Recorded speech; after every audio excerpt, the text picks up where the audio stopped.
This channel does not promote any violent, harmful, or illegal activities. All content provided by this channel is meant for an educational purpose only. SIR পর্বে দলের কাজকর্ম নিয়ে ময়নাতদন্ত Abhishek Bandyopadhyay. Virtual বৈঠকে কেউ পেলেন সাবাসী, কারো জুটল ভৎসনা। সূত্রের খবর, অভিষেকের বিচারের সবচেয়ে পিছিয়ে 8টি বিধানসভা, পিছিয়ে থাকা 8টির মধ্যে 6টি বিধানসভাই কলকাতার। সবচেয়ে খারাপ রেজাল্ট ফিরহাদ হাকিম, বাবুল সুপ্রিয়, অতীন ঘোষ, রথিন ঘোষদের এবং 100% সফল ধনেখালি এবং হরিপাল। অভিষেকের মার্কশিটের শীর্ষে রয়েছে বেচারাম এবং অসীমা।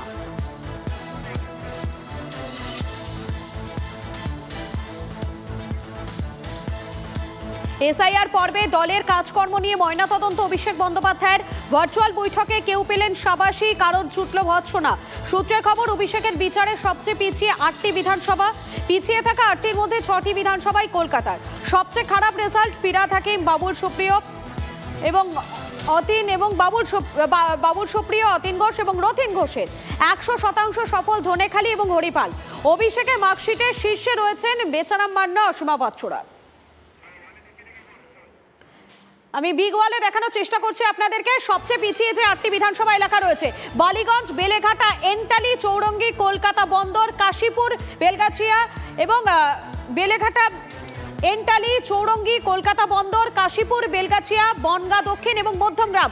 আমি আরও একবার জানাবো আপনাদেরকে, এবার বিগ ওয়ালের মাধ্যমে দেখানোর চেষ্টা করছি সবচেয়ে পিছিয়ে যে 8টি বিধানসভা রয়েছে, যেটা অভিষেক বন্দ্যোপাধ্যায় গতকাল উল্লেখ করেছেন, সেই বিধানসভা কেন্দ্রগুলো বালিগঞ্জ, বেলেঘাটা, এন্টালি, চৌরঙ্গি, কলকাতা বন্দর, কাশীপুর, বেলগাছিয়া, বনগাঁ দক্ষিণ এবং মধ্যমগ্রাম। এই এলাকাগুলো সব থেকে বেশি পিছিয়ে রয়েছে। এর পাশাপাশি যে সমস্ত বিএলএরা সব থেকে বেশি সক্রিয় রয়েছে, কোথায় কোথায়? বালিগঞ্জে, সেখানে 34% সক্রিয় রয়েছে, বনগাঁ দক্ষিণে 33%, বেলেঘাটাতে 31%, এন্টালিতে 30% বিএলএ সক্রিয় রয়েছে এবং এইগুলোই কিন্তু অভিষেক বন্দ্যোপাধ্যায়ের নজরে এসেছে। এর পাশাপাশি আর কি কি নজরে রয়েছে? মধ্যমগ্রামে 29% বিএলএ সক্রিয়, কলকাতা বন্দরে 22%, কাশীপুর, বেলগাছিয়া সেখানে 24%, চৌরঙ্গিতে 28% বিএলএ সক্রিয় রয়েছে। এর পাশাপাশি পরে প্লেট দেখাবো আপনাদেরকে। এর পাশাপাশি জানাবো কোন নেতা পিছিয়ে রয়েছে। ফিরহাদ হাকিম, কলকাতা বন্দর, তিনি পিছিয়ে রয়েছেন। অভিষেক বন্দ্যোপাধ্যায়ের যে মার্কশিট, সে মার্কশিটের শীর্ষে রয়েছে ফিরহাদ হাকিমের নাম। এরপরে রয়েছে বালিগঞ্জ থেকে বাবুল সুপ্রিয়, কাশীপুর, বেলগাছিয়া থেকে অতীন ঘোষ, মধ্যমগ্রাম থেকে রথিন ঘোষ। এই সমস্ত নেতারা পিছিয়ে রয়েছেন। গতকাল বৈঠকে অভিষেক বন্দ্যোপাধ্যায় আর কার নাম নিয়েছেন যারা সফল হয়েছে, অবশ্য যারা যে সমস্ত বিধানসভা এলাকাগুলো এগিয়ে রয়েছে অনেকটা এসআইআর এর কাজে, সেই সমস্ত এলাকায় সবচেয়ে সফল হয়েছে ধনেখালি এবং হরিপাল। 2 বিধানসভায় 100% কাজ এবং শীর্ষে রয়েছেন কারা? শীর্ষে রয়েছেন অসীমা পাত্র এবং বেচারাম মান্না। ভালো পারফরমেন্স করণদিঘি, গোয়ালপুকুর, চাকুলিয়া, রায়গঞ্জ, রঘুনাথগঞ্জ, তারকেশ্বর, এই সমস্ত জায়গায় ভালো পারফরমেন্স হয়েছে বলেই কিন্তু বলছেন অভিষেক বন্দ্যোপাধ্যায়। গতকালকে যে বৈঠক, সেই বৈঠকে অন্তত এমনটাই তিনি বলেছেন।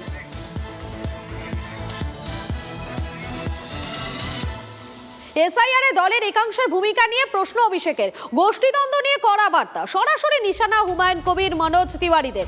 যুদ্ধের সময় মাঠে না নামলে মানুষ ক্ষমা করবে না।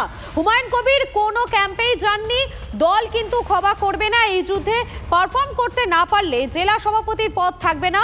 ভোট রক্ষা শিবিরে মনোজ তিওয়ারির ভূমিকা নেই। মনোরঞ্জন ব্যাপারী, কাঞ্চন মল্লিকরাও ক্যাম্পে যাননি। মানুষ অনেক কষ্ট করে বিধায়ককে জেতায়, মানুষ ক্ষমা করবে না, কড়া বার্তা অভিষেকের।